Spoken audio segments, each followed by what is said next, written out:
Good morning, good afternoon, and good evening, depending on where you are joining us from. My name is Abby Lester, and I'm the director of the JDC Global Archives. I'm delighted to welcome you to today's webinar, presented as part of the Bernard and Molly Stoyer JDC Archives Fellowship Program. Before we start today's program, however, I'd like to share a few words about the archives.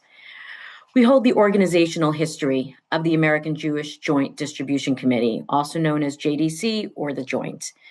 Our collections include millions of documents, hundreds of thousands of photographs, hundreds of artifacts, as well as audio, video, and film recordings that date back to the founding of the organization in 1914.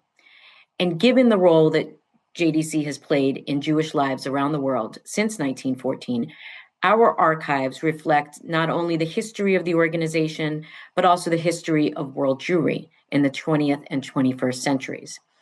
In fact, we're regarded as one of the most important archives for the study of modern Jewish history.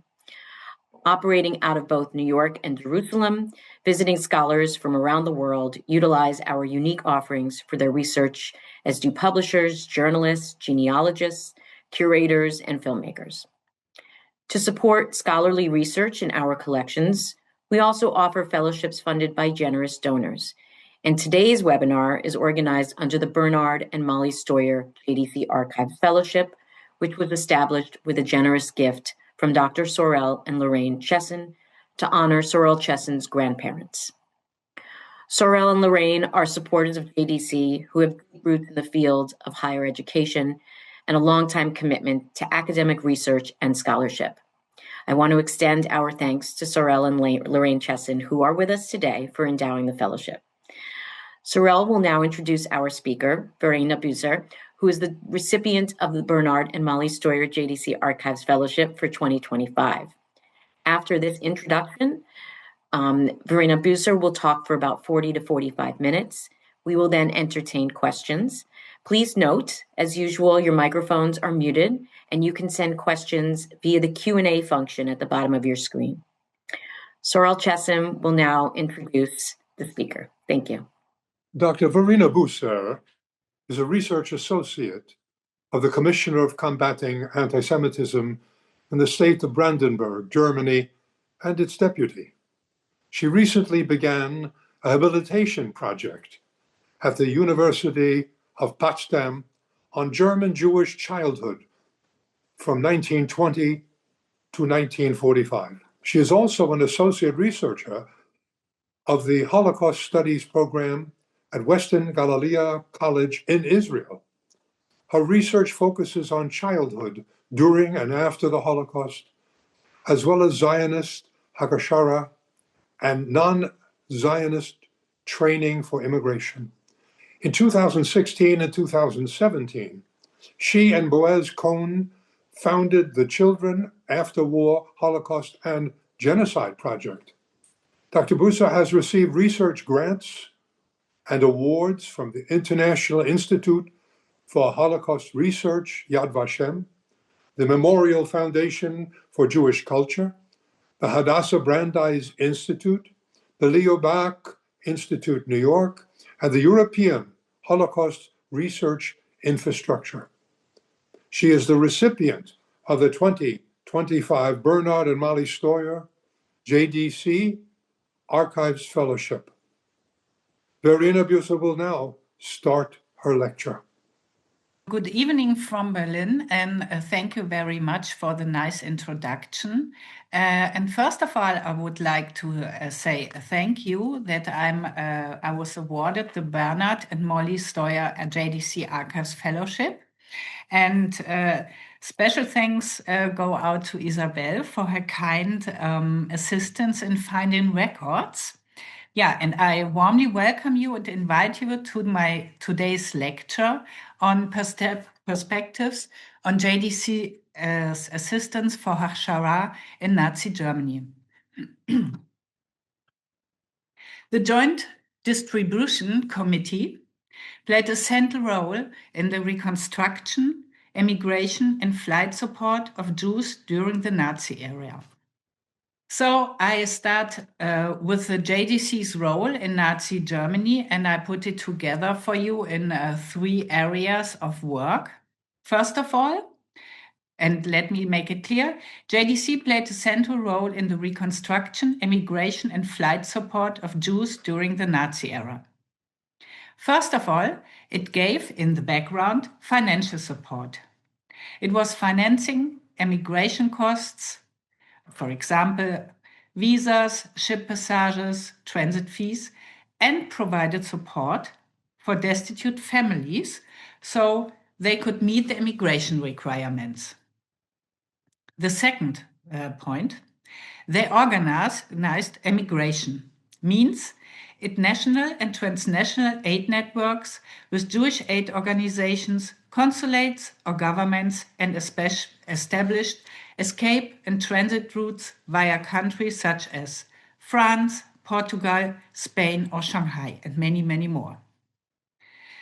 And the third point, this is our main focus today, it assisted on the spot in several European countries.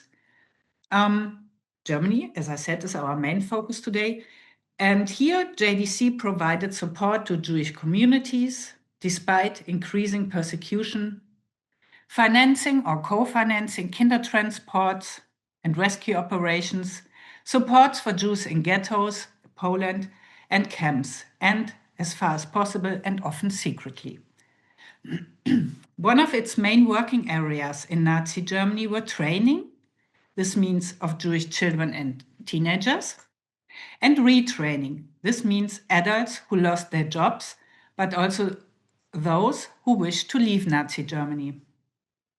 The Zionist term for this was Hachshara. Here, under auspices of the Reichsvertretung der deutschen Juden, this was the Reichsrepresentation of German Jews, which had to change its name in 1939 into Reichsassociation of Jews in Germany. Here, the field of Auslandshachshara, Hachshara abroad, was an interconnected field of reconstruction efforts. Now, before I start, some methodological considerations. In recent years, a research perspective has emerged, and this especially in Germany, that uses monolithically the term Hachshara synonymously with the rescue of Jews who undertook agricultural or craft training in preparing for immigration and flight from Nazi Germany. However, this portrayal does not necessarily reflect the diverse decision-making processes and considerations about leaving the homeland of German Jews, internal Jewish discussions, and transnational Jewish networks in Europe, the US, and the Yishuv. So I personally collect and research since, let's say, 12 or 13 years on this issue of Zionist and non-Zionist immigration preparation, and found, which is not surprising, only seemingly contradictory perspectives. I worked in many archives. I'll show you some examples, including, among others, the Federal Archives, the Bundesarchiv in Berlin, the Zentrum Judaicum Archives in Berlin.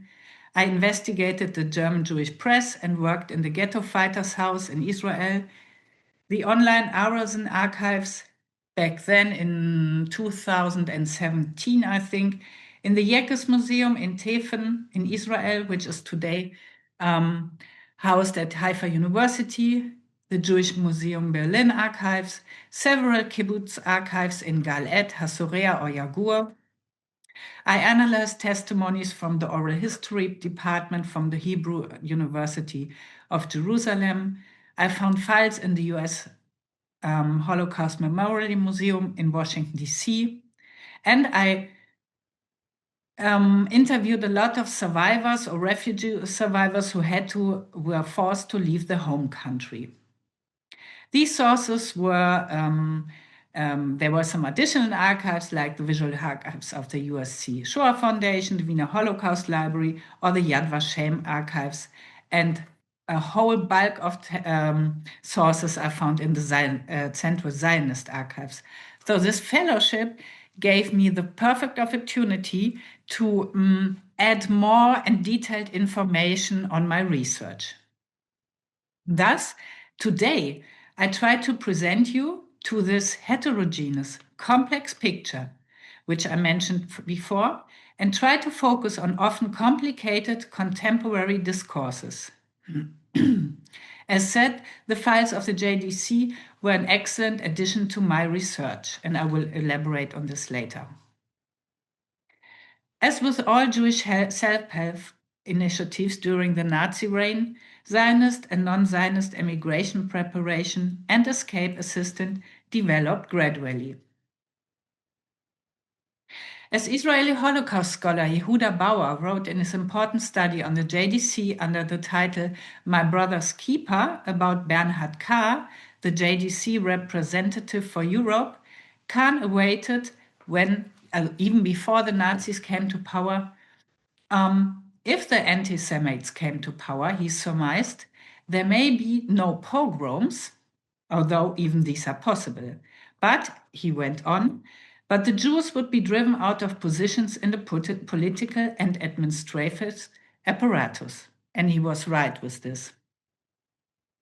Kahn, as Bauer emphasized, saw a clear connection between the anti-Semites in Germany and anti-Semitic outbreaks in Eastern Europe. The teaching, he said, of anti-Semitism goes out from Germany. As we know, there were willing helpers and collaborators in every country providing fertile ground for anti-Semitism. It is here that I want to emphasize that the meaning of rescue changed dramatically and significantly over the course of time during the Holocaust. Emigration and retraining. As mentioned before, the Zionist term was Hachshara, turned into very urgent life-saving activities. The aim is to draw attention to contemporary discourses because from that time among contemporary witnesses, survivors and refugee survivors who could not have known that they were living at the beginning of a period that would gradually descend into genocide. Within these discourses, which I try to give you a glimpse today, the Holocaust was by no means predictable. Hachshara is essentially a Zionist term that describes the spiritual, physical, and mental preparation required to live in Eretz Israel, or the land of Israel. For many German Jews in the 1930s, up until the time of their emigration, their Aliyah, or then, after 1938, flight, Hachshara meant the pragmatic pursuit of a new professional identity. They were confronted with their German and Jewish identities, and they were undergoing painful internal and external decision-making processes. Throughout the 1930s, JDC functionaries maintained that the organization was apolitical and humanitarian, focused on relief and rescue rather than political Zionism or German domestic policy. Even as they navigated the impossible and unbelievable situation created by Nazi rule. Rescue back then to bring Jews into safety was a huge and massive challenge.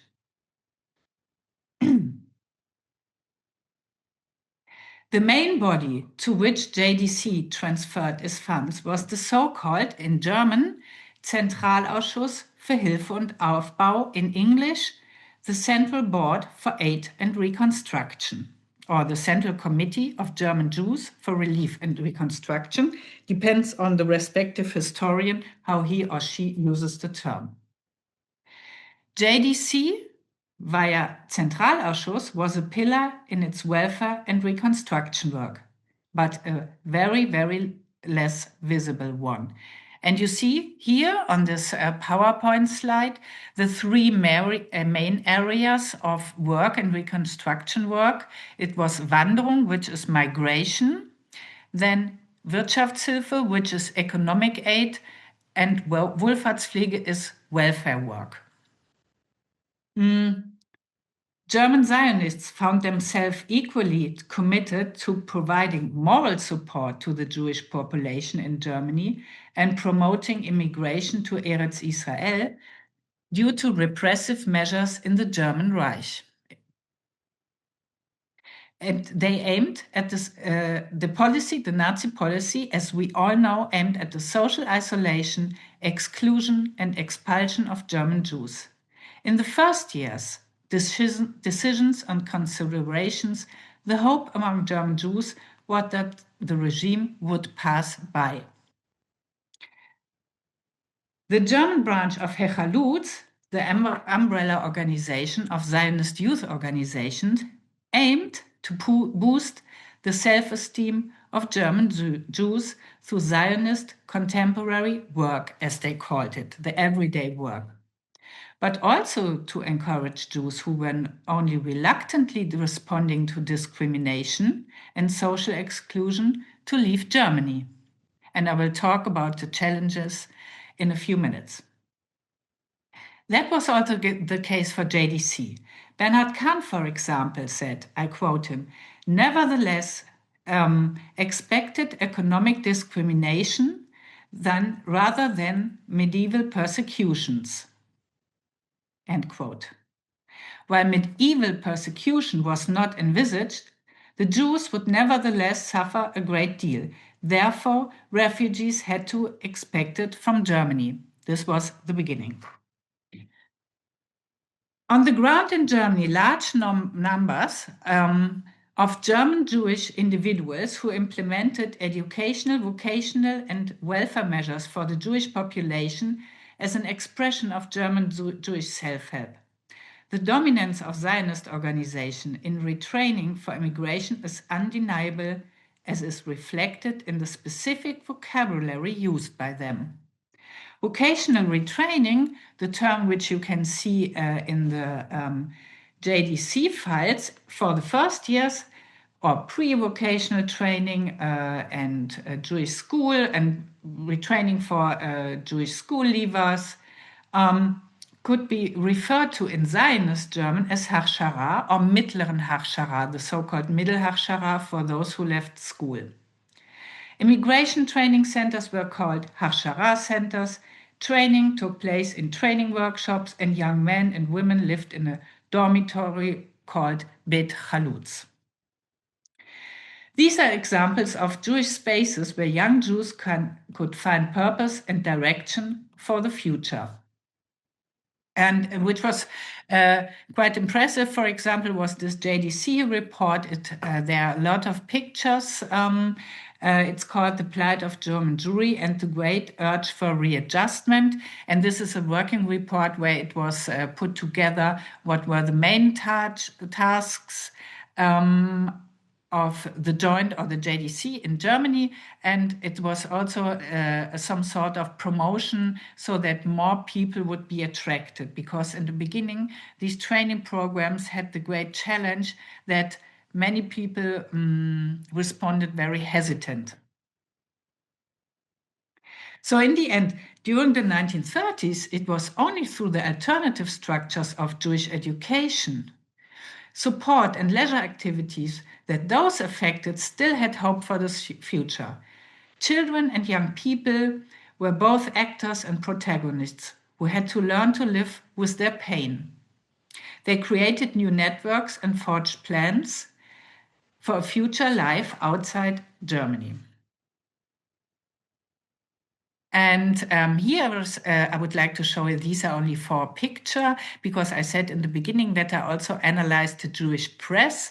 And it is interesting because what I said, the German Jewish press, which was also connected to Zionist networks and also non-Zionist networks, tried to promote this issue of training and retraining, and finally also Hachshara, because many German Jews, it's most understandable, were not so reluctant to send children and teenagers in these training sites. I had a lot of interviews with back then young German Jews who were brought to Mandate Palestine. I interviewed them in kibbutzim, and they talked a lot about the difficulties with their parents, for example, who were angry with them or didn't speak with them anymore because they went to Zionist training sites because the parent generation was rather assimilated and, of course, as I tried to say in the beginning, wouldn't believe that the Nazi regime would last that long.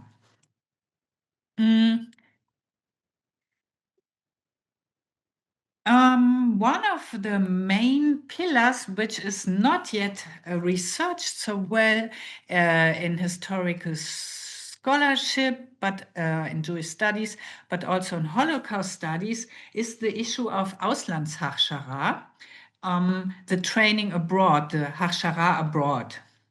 It is still yet to be explored.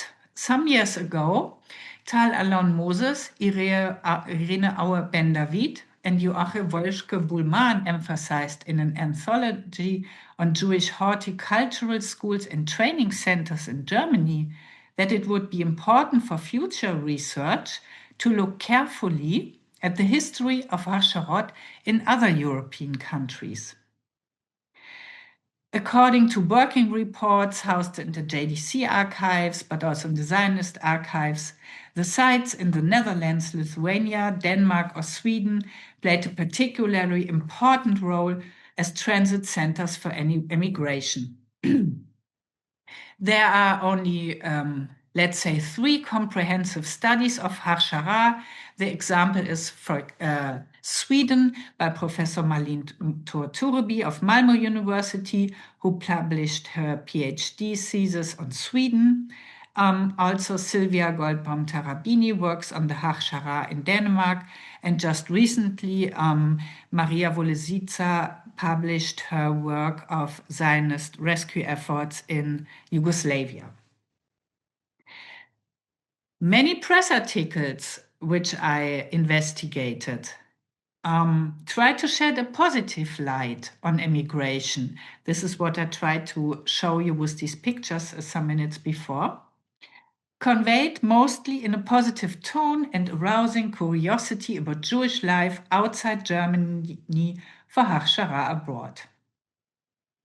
They tried to show what was it like to work abroad in Yugoslavia, Denmark, Sweden, Italy, or France, and other countries. Just to give you some numbers, a working report of the Reichsrepresentation, Reichsvereinigung, provides more detailed information. For example, in May 1934, more than 6,000 Jews were living in a resettlement program. The largest number of them, more or less 1,400, in individual locations, which was back then still possible. Almost half of these people, 2,700, were active under the leadership of Hecha Lutz. 900 of them were in an Auslands- or Hachshara abroad. In 1934, the most extensive network existed. For example, training centers existed in Memeland, which was back then East Prussia, Memelstadt, now Lithuania. There was also an art school funded by the JDC in Kaunas. In Latvia, there were training sites, including a school in Libau, which was Lipaja. 5 in Yugoslavia, in Czechoslovakia. And Czechoslovakia was, alongside Denmark, the most important reception reservoir. It is said in the sources of the JDC. Italy, the Netherlands, Switzerland, Luxembourg, Sweden, and France were other countries. As I said before, This is quite impressive, and I was not prepared to find so many sources in the JDC archives on this, because I had seen materials already in the Zionist archives, but this was even more. While Jewish students and pupils were gradually and informally segregated in German schools, in German public schools, and they were additionally harassed in everyday life, like on the streets, in schools, in youth clubs, and so on, the regime, which seems paradox, but they supported Jewish children and young people attending school, as it viewed education as something that would improve their prospects of emigration. Despite everyday discrimination by non-Jewish students, attending a Jewish school offered some protection from attacks by former friends, as Martin Buber noted, and I quote him.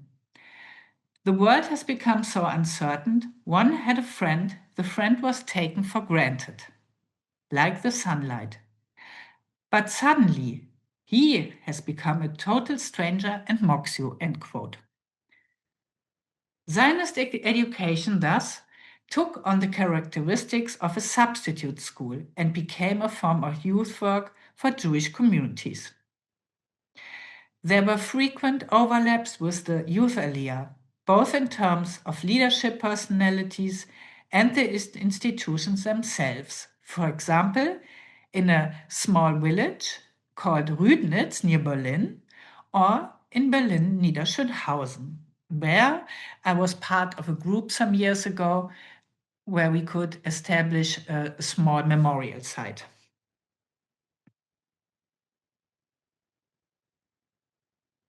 So articles in the Jewish press reporting on various retraining centers and kibbutzim Hachshara illustrate very well how German Zionists attempted to recruit future settlers to train them for a life in Eretz Israel.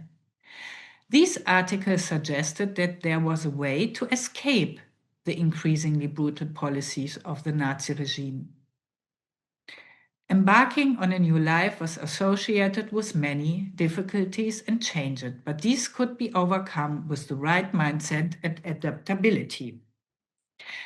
So several years ago, I started to interview Holocaust survivors who could not escape in time before the deportations started, or refugees survivors of whom the majority could escape Nazi Germany before the war started. And I found quite a lot of ego documents like postcards, letters, journals, diaries, also pictures, and some notebooks where people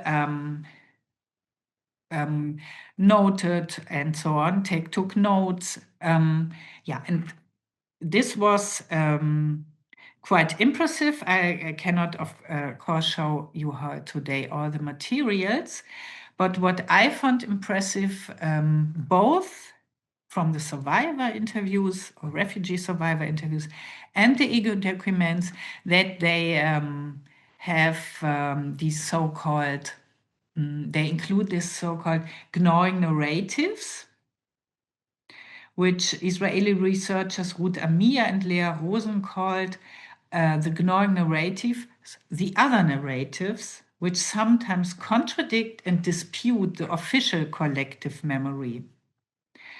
They concentrate on the discourse about the past and on the memory which it constructs. Thus, it is their aim to give a voice to those narratives which are neglected or barely have been acknowledged. So what I found, and this is one man whom I interviewed over the course of 4 years, or let's say these were ongoing talks. His name was Gerd Sommerfeld. He passed away in 2020 due to the COVID-19 pandemic. And the most important thing about these ego documents, which supplement the historical records, is the learning, let's say, on 3 or 4 levels. So the historical level, the emotional level, also including survivor guilt, life as such. These are 3 levels. To put it together for German Jews back then, Hachshara also represented their fears and destroyed hopes, suffering while awaiting an unknown future and separation from families. Their emotional struggle with questions of belonging needs, what I think also in the future, more attention. Because in a way, they were always called the lucky ones because they could escape the Holocaust, but still, some of them suffered from survivor guilt. They were living in transit in a status in between in the Hachsharot, no longer Germans or Europeans with a national identity, and not yet Jews with a new homeland. With the later Holocaust survivors, refugee survivors, had one thing in common. They were stuck between powerful forces, some of them making decisions on their behalf. In many cases, official and political plans stood against the future plans of individuals. So what do I mean with this? Here I listed some individual records, for example, also poems and drawings. So when applying for Hachshara in Germany, applicants for Aliyah had to undergo a strict process. And here you see from the Palestine office, the Palästinaamt in Berlin, application form where it was asked, for example, about the people were asked if they were member of a Jewish community, which Jewish community, if they underwent a Hachshara, what was their profession, and so on. The strict process included that decision makers in Hechaluts were able to control which occupational groups were allowed to immigrate and which were not. And this was, of course, not their decision, because, as you all know, there were the certificates which were provided by the British mandate government to the Jewish agency, the Sochnut, the Jewish Agency for Palestine. And you had certain levels of certificates, for example, for workers, for families, for students, for children, and so on. And there were never enough certificates for all the people. Generally speaking, merchants tended to have worse chances than people trained in crafts, agriculture, or horticulture. And I quote from a press article from back then: "The decisive factor for the granting of the certificate is the cultural, human, and work maturity of the Chaver to lead a working life in Palestine." End quote. In Neuendorf, which is about 1 hour north from Berlin, the procedure was patently much more rigid. A thorough medical examination was conducted. Kidney disease or asthma, heavy menstrual bleeding or organic stomach and intestinal diseases were grounds for exclusions. Of course, there were never, as I said before, never enough certificates.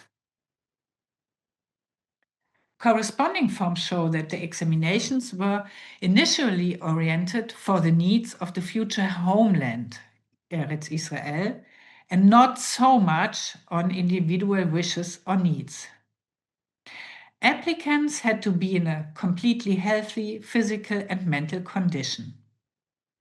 There's one case, for example, from a young man called Fritz from Halle, the Halle synagogue community. This case demonstrates quite well the difficult path of being admitted to a Hachshara.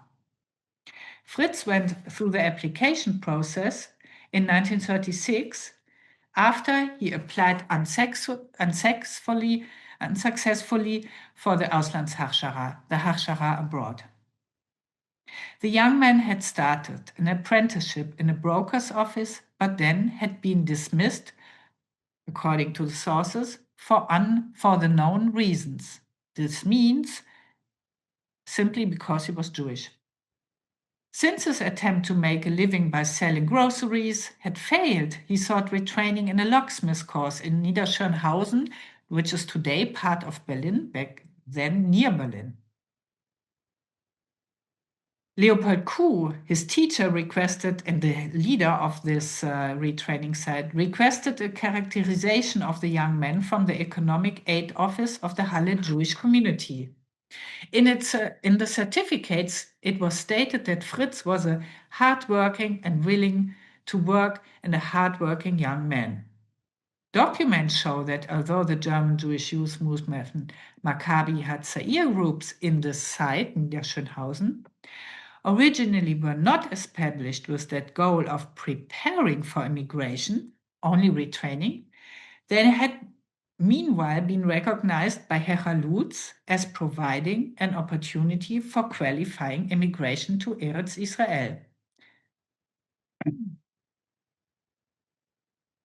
So if we can take a look into the efforts of German Zionists to train young German Jews for their Aliyah, I can say a careful examination of sources illuminates two strands which are not necessarily mutually exclusive. As teenagers in their early 20s, young German Jewish girls and boys, young men and women lived and worked together without parental authority. Many found their first or second or third love, experienced the consequences of breaking strict rules, and were confronted with their own limitations. And this, for example, is a flag. This was created in the retraining site, which only turned later in an immigration site. This means a Hachshara for Eretz Israel. And this flag was sewed by several young people. One of them, Ora Borinsky, you see her on the right side. They said, when we meet again, when we all meet again in Eretz Israel, we will pack. So each of the young people got something from this flag, a letter. And it was said, when we meet again later in Eretz Israel, we put the flag together again. But the thing is that some of them could escape to mandate Palestine, and others were caught in the so-called trap in Nazi Germany and were deported to several concentration extermination camps. And this flag was never put back again in its original site. This means, of course, because many of the young people who had hoped to flee were murdered. So the memories are quite different. Each of the memories and survivor testimonies is quite different. Some had the feeling that they found their life's goal on Hachshara, fought for their convictions to re-establish a Jewish homeland, and that no one can stop them on the way to mandate Palestine, Eretz Israel. But many other former trainees remembered the time when they were retrained and in groups as a very strict and hard procedure. Examples from a youth Aliyah group, which was, of course, also funded by the JDC in Rüdnitz near Berlin, it was made clear in the sources that it was a preparatory camp in which the inmates are supposed to undergo some kind of aptitude tests in the first place, and they were tested for their Aliyah. At 6 p.m. the day began with gymnastics and sport exercises. This was for the children up to 14 years. From 7 to 7:30, beds were made and rooms were put in order. Breakfast lasted half an hour. Then they worked from 8:30 to 11:15.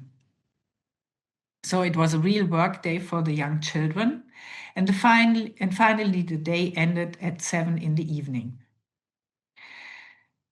The highlight of the week was the Onyx Shabbat. Testimonies of former trainees reveal a quite different picture than that was given by some of the German Zionists. Jakob Goer, for example, reported being classified. He had not wanted to share a bar of chocolate that his mother had given him, and he didn't want to share it with the group members. Hannah Schulze remembered that there was no meaningful work in her eyes.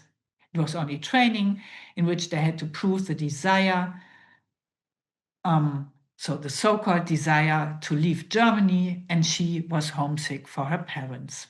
They wanted to make us, she said, into kibbutznik, and this didn't, and she really didn't like it. So this was one of the challenges because these were all young children who were separated from their parents. Another challenge, a tragic one, was the question of who can leave. As I mentioned before, the certificates were given only to a small, I mean, it was a big number, but compared to the overall needs, it was unfortunately a quite small number. To date, the question of overall criteria for immigration into Eretz Israel has not yet been fully discussed in the growing body of research literature about Hachsharot in Nazi Germany or abroad. Also, it has not been addressed for these Hachsharot which were also erected after the war's ends. But for the 1930s until 1931,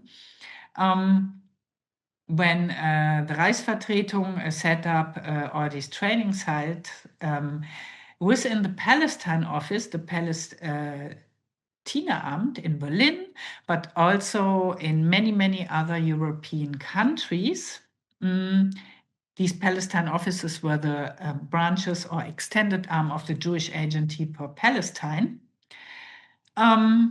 There were set up so-called commissions who had to decide or could decide who can leave or not. And this was, of course, an ongoing dilemma for the German Zionist leadership. It is not yet known how they chose candidates. I asked some survivors, but they really didn't know that. I give you a number, also from the press. I quote, if in the last 6 months, 342 fully trained people who had been confirmed for Aliyah in expectation of an appropriate certificate, we had to put them on hold at the last moment. This means that no more and no less than 342 catastrophes, many had already burned all bridges behind them.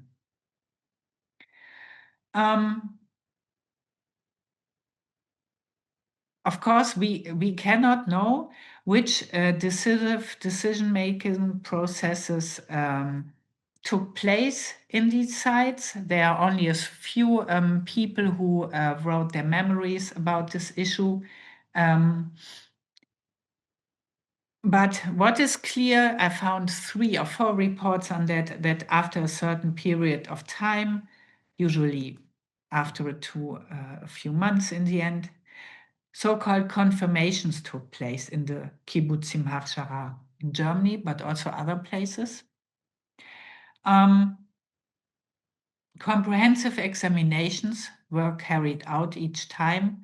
Very serious assessments were made before the so-called candidates received the longed-for confirmation, since the number of certificates, I said it several times, was never sufficient.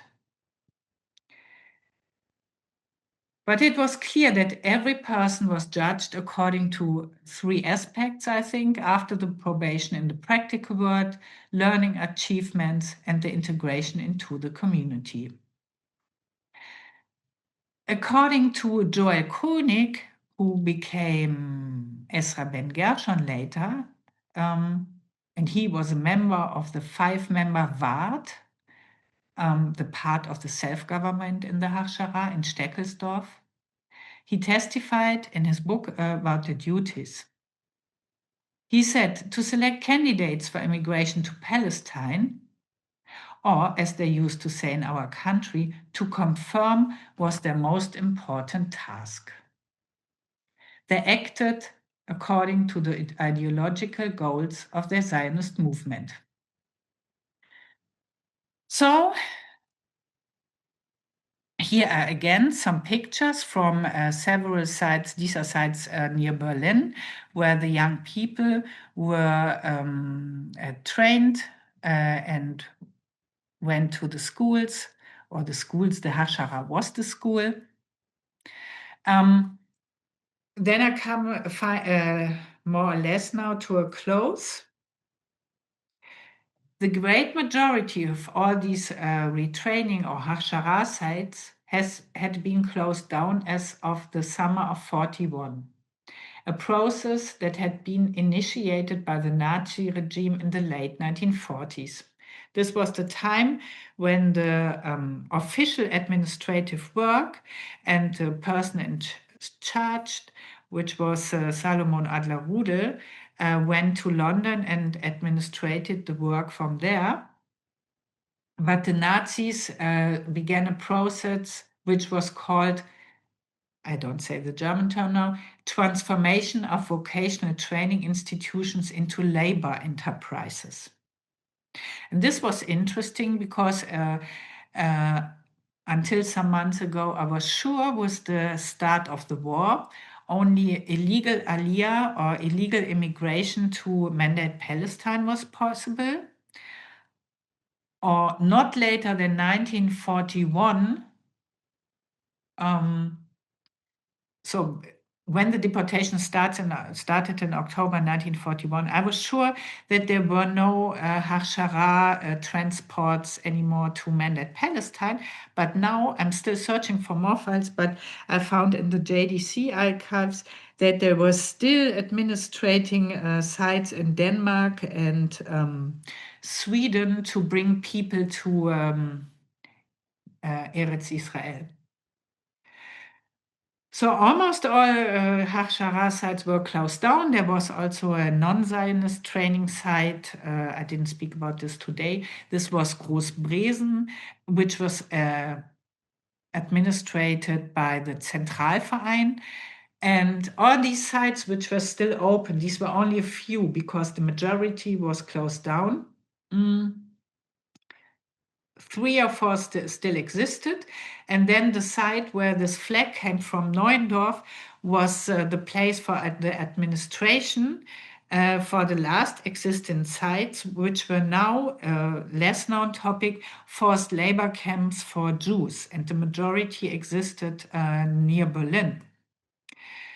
And here, for example, I show you this Erwinisten Chronicle, the Erwin Chronicle, because in Großbresen, in the non-Zionist training site, there were groups. And all these groups had names according to their teachers. For example, this group was headed by someone with the name Erwin.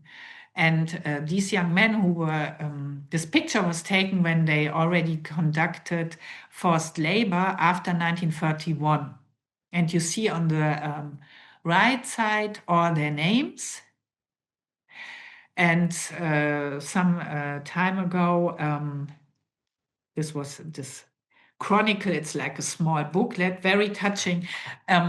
These names, I checked them, and almost all of them were murdered in the end. And there's one guy on this list, I was in touch with his family, and they sent me his diary and also this quite touching chronicle. So I come now to a close, or to a small it's not a real conclusion, but because I will in the next years still work on this, also what Sorel said in the beginning, part of my habilitation work includes also this issue of Hachshara. So the story of German Hachshara and also Hachshara in other European countries could not be told without the sources of the JDC archives. It is a complex and conflicting story. It was even more than rescue or preparation for immigration from Nazi Germany, as German Zionist functionaries faced various challenges, which I tried to explain a little bit before. For me, it's still a story of contradictions. And this is what these German Zionists tried to manage.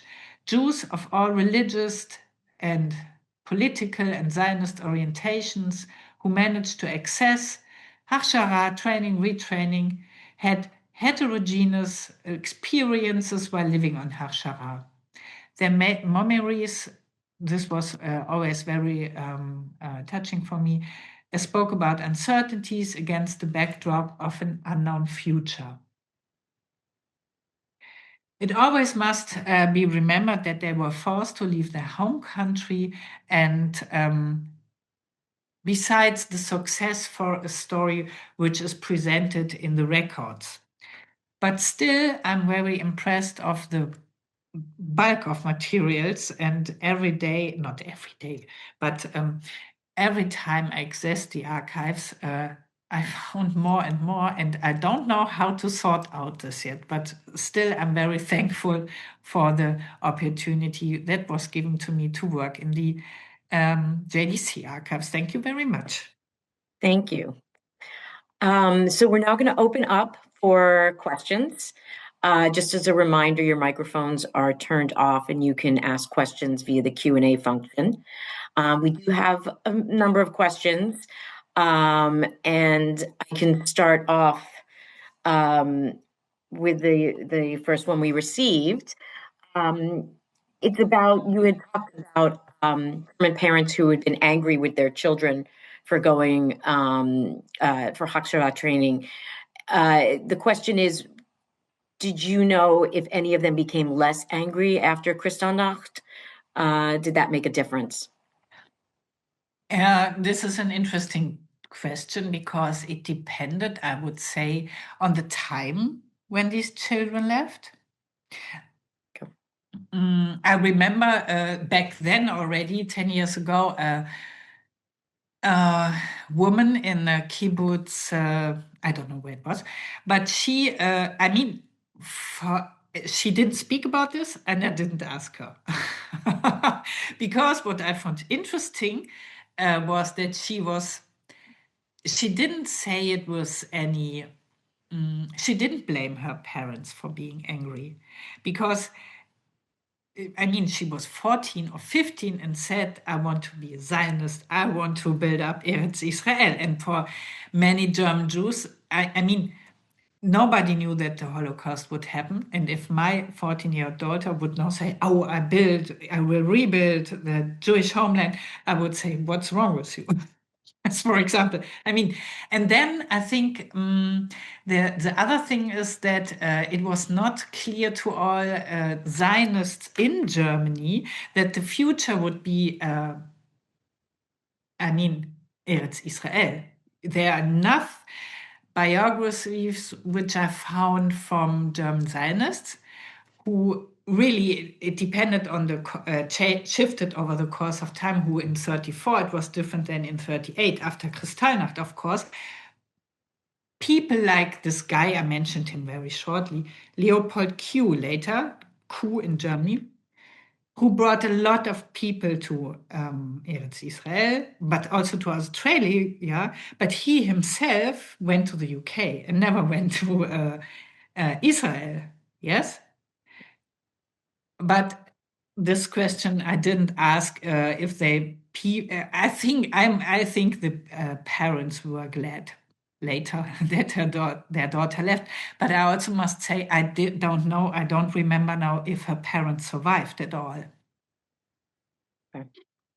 Okay.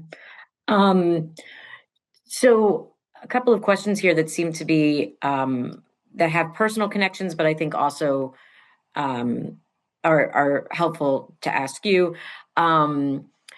So one person says, "Thank you for sharing," and she's curious how German Jews found out about the Hachsharot. How did people decide between domestic and international? She mentions that her father's mother found a spot in the Werkdorp, Wieringen in the Netherlands, and he left Germany in 1938. She's wondering how difficult it was to find a place outside of Germany versus in Germany. And did people have to say they were Zionists to go? I think they didn't have to. These are the questions. This is why I spoke a lot about the testimonies or the interviews which I made, because I can see the sources, JDC, Zionist archives, and so on. And you see, 600 people were successfully trained, but this doesn't tell me anything about the individuals. So, how did they find it? I think several people told me. 5 people told me 8 different stories. Let me say it like this. But the usual thing was, this is why I emphasize so much the Jewish press, because there were these Jüdische Rundschau, the Zionists, there was the Zentralverein newspaper, the non-Zionists, but the vocabulary, but I think they were announced there. And the youth organizations, they published books, they published booklets, and so on. I also interviewed people who told me, my mother sent me to a youth Aliyah training camp because every did it. This is what you needed to do. I think his mother didn't think like that. She had a purpose because she knew it's at least that her son can leave. But and for Wiering the Werkdorf, yes, I found some files about this. This was never my main focus because there's so much about Germany. But what I just 2 weeks ago, I found in the JDC archives that in the beginning they looked for people who, for whatever reason, for whom it was better to be trained outside Germany. For example, if you had a foreign nationality, because I found it that Bernhard Kahn, this representative, thought, are the first who will get problems when the Nazis get much more stronger, then the Jews of foreign nationality will have problems. And maybe they decided on that. This is my assumption, but I think maybe the press was back then something like smartphones today, of course, which not so much audience. Right. So another example, I'm just looking for it. I'm just looking for one that was similar to that one, but I'm not seeing it right now. Okay. Where did your interest in this topic come from? It was years ago that it was 12, 13 years ago that after I finished my PhD, and I thought all the world was waiting for me because I have a PhD now, which never happened, but so back then. And then I was seeing that the USHMM, they were working on the Encyclopedia of Camps and Ghettos. And I was interested in these sites near Berlin, which were forced labor camps for Jews, which are still under researched until today. But then I learned these were so-called Hachsharot, and I was curious and I thought, what was it? So I dive deeper and deeper and deeper. Actually, I come from a history of concentration camps, but then it turned out, of course, the story didn't end with concentration camps. It started on the streets and so on. So then if you find much more materials and become much more interested in these issues. And I'm fascinated by this still. Absolutely. Was there any connection between Hachsharot and the Zionist training camps in the United States during the 20s and 30s? This is an interesting question. I think the materials are housed in the archives of the American Historical Jewish Society. American Jewish Historical Society. Mm-hmm. American Jewish Historical Society. And I think they were connected at least via Geneva, Hechalutz, and so on, but I never researched on this. But Okay. this would be interesting because what I found that many representatives in Zionist language, Madrichim and so on, they traveled back and forth to the US, but also to Mandate Palestine to learn. So I did not yet dive deeper into this question of in the USA.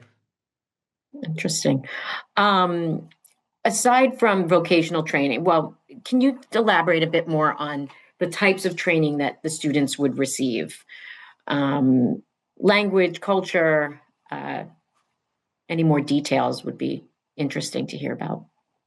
First of all, yes, the representatives of the Sochnut, the Jewish agency in Mandate Palestine, often complained about German Jews because they were not so willing to learn Hebrew, the so-called Yekes. But what I found, for example, they said for everyday life, you have to, I don't know why, this is only in one side the case. You have to speak Sephardic Hebrew, and for the religious service, Ashkenazi Hebrew. I don't know what this was because I cannot say how this worked in detail. But Hebrew, it was Jewish history, of course, also about pogroms and so on.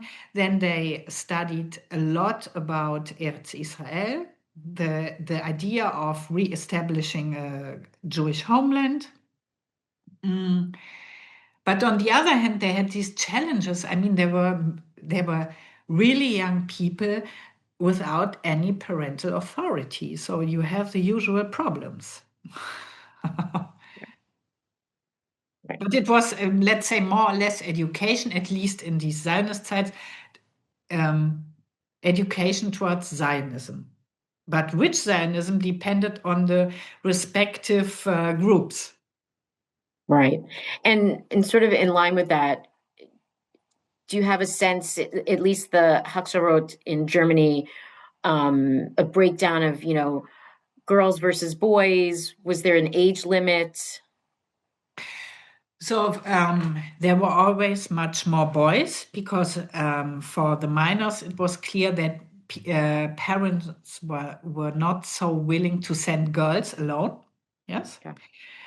Of course, also I interviewed some people or relatives of trainees who said my mother had several abortions and so on, because this is part of life back then. And yes, always many more boys. Yes. And what was the second question? Age second limit. Part? Age limit. Was there an age? Yes. Yeah. No, there was this middle Hachshara. This was for the Jewish young teenagers who finished school, but then it was forbidden that they started a vocational training. It was not possible anymore. So we have a lot of young students of 14 years who finish school and have nothing. So this is why Hechalut started this middle Hachshara. It was like a substitute school. And then from the statistics, which I read from the working reports, let's say a woman with 40 was the elderly woman. Yes. I mean, it was a project of younger people, let me say it like this. I think back then 40 was super old. It changed today. Yeah. Let's make that assumption. Yeah.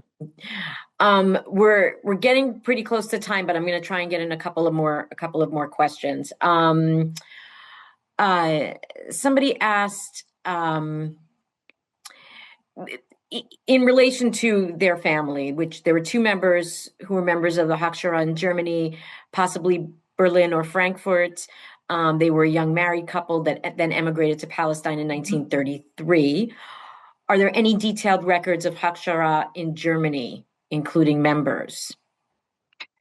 I think most of the names I found in the Zionist archives. Okay. Yes. And I think it was always better to come as a married couple. This is the phenomenon is known that people marry to go together. It was better than a woman alone or a man alone. And the other thing, this person, it's not a problem if he or she writes to me and I can assist with further questions. No problem. Great. Well, we have a couple of people. We're going to share the questions with you, and then you can reach out to them afterwards. A couple of people have asked things that are very specific. I'm curious from an archival perspective, an archives perspective. You said you did all of these interviews. Are you storing them anywhere? Have you donated them to any place, any archives, so that they can be used in the future, or were they just for your own research? This was, honestly speaking, only for my own research, because sometimes it happened. I didn't know this, but then it was, I was in school, and then it turned out it was Hachshara. And then it depends on which country, because, for example, when I conducted interviews with Australians, only via Zoom, it turned out they never heard of the term Hachshara. Yeah, because in Israel, everybody knows this. Yes? But they didn't know it because their parents didn't say this. And as I said, there was this gap between the Zionist language and the language my father was trained. And the German Zionist said, it's a Hachshara, kibbutz Hachshara. And then you have five people there. Yes? Right. Okay, so we're really at the very end, and there are definitely more questions. But like I said, we will share those with you, and you can respond to people. Additionally, thank you again so much for the presentation. It was very interesting, and thank you to our participants who joined us today. To close, I'll just mention that the next JDC Archives program will take place on January 27th. In recognition of International Holocaust Memorial Day. Katarzyna Persson will present on the topic of Jewish leadership in small communities in Poland during the Holocaust. And you can register for the program via the link in the chat, which should be there momentarily if it isn't already. We also hope that many of you will join us and sign up for our e-newsletter so that you can be added to our mailing list for public programs. And thank you again very much. And we look forward to seeing you in future programs. Take care. Bye-bye and have a good day.